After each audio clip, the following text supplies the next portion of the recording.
ભાવનગરમાં ફરી એકવાર હત્યાનો બનાવ બન્યો છે, શું ઘટના છે, કઈ રીતના અને કઈ જગ્યાએ બનાવ?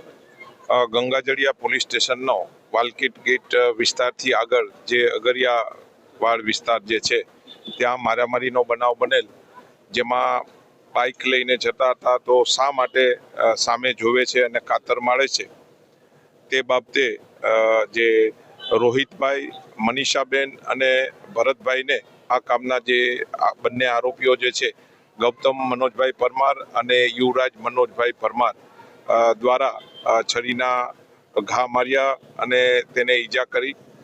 આ કામે જે ભોગ બનનાર રોહિતભાઈને સરટી હોસ્પિટલમાં લાવવામાં આવેલ અને સારવાર દરમિયાન તેનું મૃત્યુ થયાની પ્રાથમિક હકીકતે જાણવા મળેલ છે.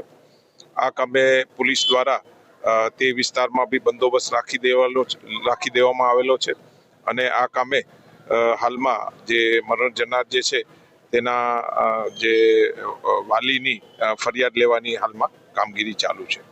ઘટના બની છે એની અંદર કેવા પ્રકારનો બનાવ હતો, શું એમાં આ કામે જે છે 2 વ્હીલર બાઇક લઈને જતા હતા અને શા કારણે જોવે છે કે કાતર મારે છે એવા જે છે ના કારણથી જ એણે હુમલો કર્યો અને છરીથી ઈજા કરેલી છે.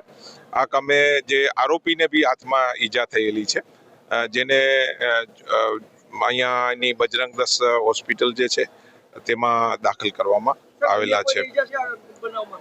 નહીં, અન્ય કોઈ નહીં, બંને પાર્ટીને ઈજા છે. એમાં જે છે રોહિતભાઈને જે ડાબા જે છે ભાગમાં, શરીરના ડાબા ભાગમાં છરીથી ઈજા છે.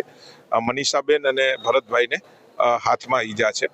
આ ઘટના છે એની અંદર ભાવનગરની અંદર અગાઉ પણ આ લોકોને કાંઈક માથાકૂટ જેવી વાત સામે આવી. એ બાબતે પોલીસ તપાસ કરશે, પણ હાલમાં જે છે લો એન્ડ ઓર્ડરની સિચ્યુએશન અંડર કંટ્રોલ છે અને પોલીસ દ્વારા હાલમાં ફરિયાદ લેવાની કામગીરી ચાલુ છે.